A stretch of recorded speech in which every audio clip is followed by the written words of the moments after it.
Em ngước lên trời hỏi những vì sao người em yêu giờ ở nơi nào.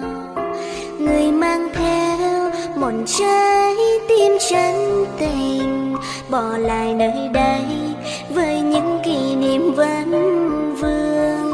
Bao tháng năm qua em ngỡ như một giấc mơ, tròn tình rằng anh đã không còn. Bàn tay em còn níu bao yêu thương trở về, nhưng mà sao anh cứ mãi xa rời em. Cô níu cô giữ thân chân, nhưng lòng người vẫn muốn xa.